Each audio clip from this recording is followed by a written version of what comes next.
Imagine a world where The Undertaker never had a streak.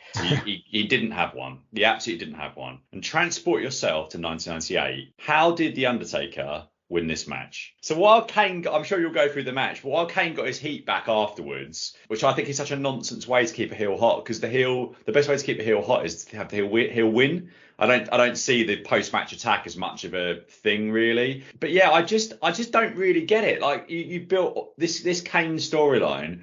I've said on the podcast before, The Undertaker's never been someone that I was massively fond of, but this Kane storyline was a big thing. And I don't understand really how you get to a place where The Undertaker wins this. Surely the longer term interest in the character of Kane is that Kane wins the first one, probably fairly decisively, and then you run it back later in the year and Undertaker wins. Now, clearly, it would have been much worse for Undertaker's career had this happened because of the streak, etc., blah, blah, blah. But you've got to put that to one side. So, yeah, how did The Undertaker win this match? Well, how he won it was with 3 tombstones, Stephen, after about 17 minutes of action. What a segue. And, what a segue. Yes, The Undertaker took the victory after that. And then after the match, as you say, Kane kind of attacked The Undertaker again. After The Undertaker had knocked Paul Bearer down with a punch, the incredibly unathletic Bearer throwing himself to the floor in slow motion. To answer your wider point, which I think you were making, which is why did he win the match? Why did they choose Yes, not how. How is not the right word there. I think it's going back to the thing that I've always felt about this, and which I think perhaps maybe people who started watching wrestling later on don't get, is that I don't think Kane was ever meant to stay around for long. Yeah.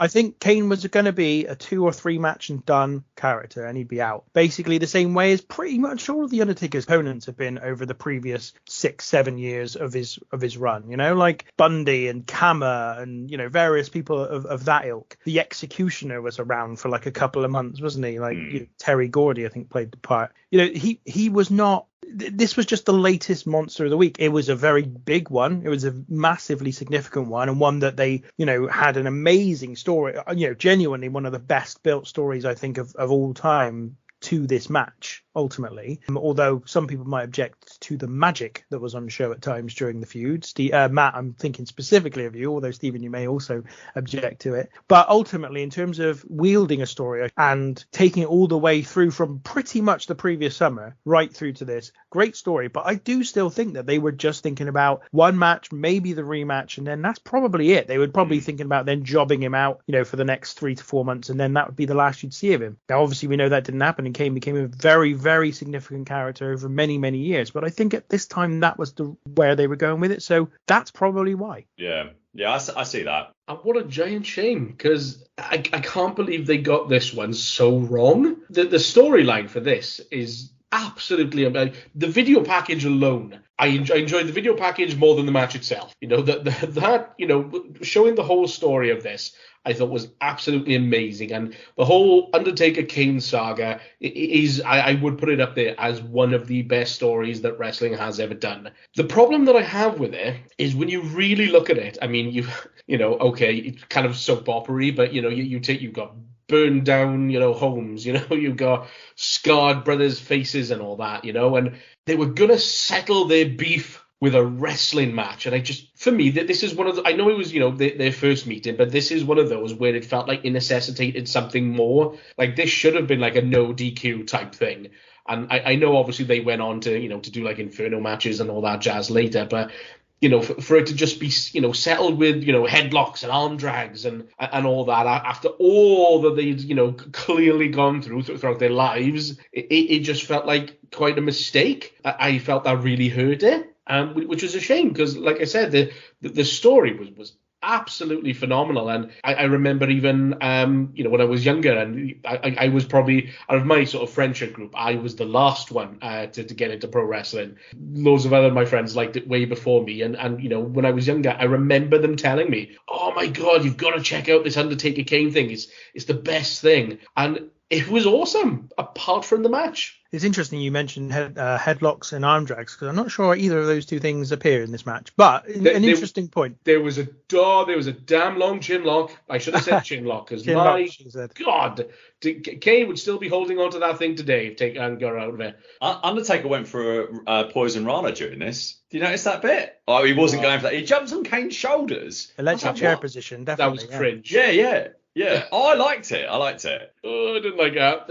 I liked it, but I'm more appreciative of messiness, especially if it doesn't come across as a tremendous botch. I tend to find that matches involving bigger people don't come across as botches so often, simply because you can understand if they actually in the course of the sporting contest made that mistake. Whereas, for example, if someone, a flyer of some kind is doing something that ultimately gets botched, it's so obviously a mistake not meant to happen within the confines of the story, if you see what I mean. So I tend to find it, to be honest, messiness in these situations sometimes I quite like, because it almost feeds into the idea that this is an actual fight, not just a choreographed dance, if you like. Yeah, I completely see that. I think sometimes when something like that happens, it adds a sort of degree of realism to, because a fight is not always slick, is it? Even in UFC, like things like a slip or whatever. But I'd say that wasn't my favourite thing about this match. My favourite thing about this entire match was when Hugo Savinovich slowly fell off his chair after the Undertaker dived onto the announce table, because this was classic old drunk bloke at a wedding on You've Been Framed falling over, and he did it in slow motion. It was wonderful. And actually, I didn't think this match was terrible, and the crowd loved it, and I can't really give much more praise to an Undertaker match from 1998 than that, really. Hugo Savinovich, no doubt, if Tom was on the podcast, or old man, would be their MVP without shadow of a doubt, just for that particular moment. I mean, this is definitely the best Undertaker Kane match. I can't think of another Undertaker match which goes anywhere near this.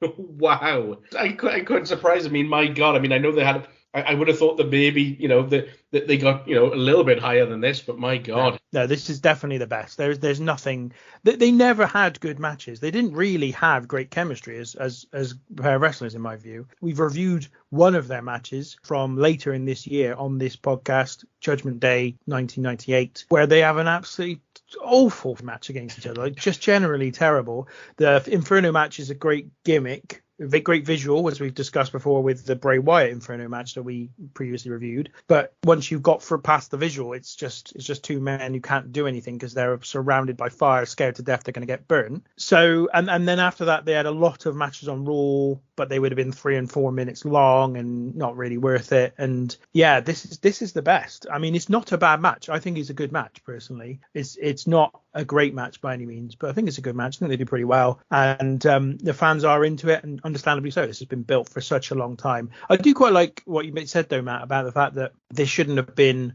just a normal match, because you've been through so much to get to this point. How does it make any sense that this is a wrestling match? But then ultimately, as I said before, how does it make any sense that the Undertaker and Kane are able to direct lightning towards one another as they do in the build-up? I mean, they're not. It doesn't make any sense. So you kind of just have to go with it a little bit here. Why didn't either of them use that in the match itself? Well, yeah. Surely you'd pull out the lightning, wouldn't you? Maybe they're just, they should have sort of addressed this beforehand. They should have said, look, gentleman's agreement, no magic.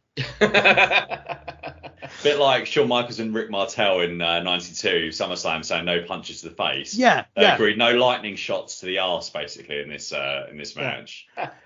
I mean, I know it's ridiculous, but I remember people responding in school to the magic and loving it, just absolutely loving it, loving every moment of it. So to be honest, it's hard to argue with. This did work. It did genuinely work. So what can you say? There's a reason I haven't really talked about it that much, to be honest, because in all fairness, for the time that I felt like it probably worked for that time. So yeah, I mean, again, it's definitely not my cup of tea, but yeah, I have a funny feeling it probably worked for that time scale. How old were you when this show was on, Matt? Just out of interest. Oh, what year was this on? 98. Yeah, I would have been 8 years old. Makes me sick. I am the same age as WrestleMania, so effectively I was 14 when this show took place. Yep. I think the other thing though is that this did, you said for the time, but it did stand out a little bit. This was a harder edge, more, I guess you could argue, reality-based style that WWE were now kind of trying to put over, but it was over the top as well. So it was kind of Jerry Springer wrestling, if you like. Oh, 100%. And there's something later on. I think it's a Mero, not to jump ahead, but the tone of the video packages is a Maury Povich, particularly Jerry Springer. Maury Povich was slightly toned down. Jerry Springer was more crikey, I'm trying to think of a good example. My wife slept with my 8 cousins, whereas Maury Povich was a bit less so, but kind of halfway. But that was what the tone of the backstage stuff in terms of the video package. That was, Michael Cole relatively seriously saying, and that it could have been lifted out of that sort of environment. Yeah, and Jerry Springer occasionally, from a memory, did things like I was abducted by aliens type things. And so this kind of fit that as well in that respect, because here's these two brothers that are, one of them supposed to be dead before we even start this story, and the other one has been killed apparently in a fire. So it's all a bit mad, it's all a bit stupid, but I guess that's how it fitted this kind of more reality based style.